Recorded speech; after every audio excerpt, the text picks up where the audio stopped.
matapos ang kanilang araw, nag-relax muna sina Melay at Jason. Uy, Ritz, pang mayawa. Bango. Magandang gabi po. Po sila for 1 hour.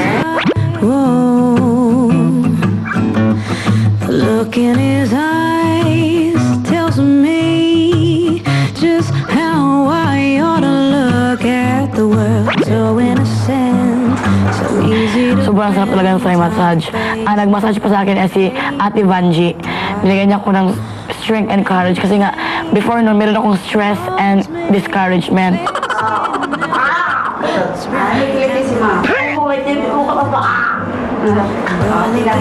So, nagpamasahe kami dito sa ng Thai massage yun. Talagang binali kami katawan eh. Hindi ko maintindihan. Binalian. Ako, pinalian ako nito. Tigok ako nito.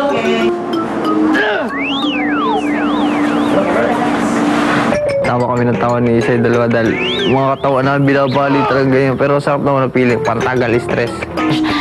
Nakakatawa talaga yung Thai massage. Over naman yung Thai massage kasi nga parang binalian ka pa, may liftings pa, may mga strength na gano'n pa, may mga gano'n. Tapos may mga liftings pa na nalalaman si Ate Vanji.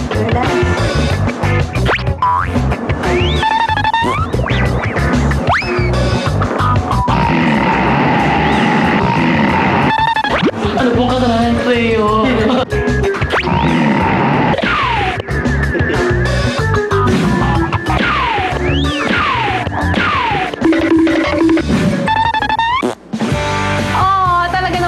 Nagiging espesyal ang bawat sandali, lalo na pagkasama mo ang iyong sweetie pie. Pero ano naman kaya ang magiging reaksyon ni Melay at Jason sa sandaling malaman nila ang katotohanan sa likod ng ultimate love test ng taon?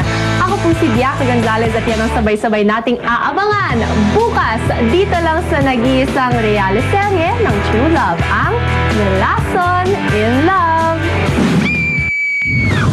Melay, Jason. Po. Ito na ang oras para malaman ninyo ang katotohanan. Natapos man ang big night, hindi pa rin natapos ang panonood sa inyo ng mga tao. Nitong mga nakaraang araw at linggo, patuloy pa rin kayong pinanunood at tinangkilik ng mga tao sa isang bagong programa. At ito ang Relason in Love.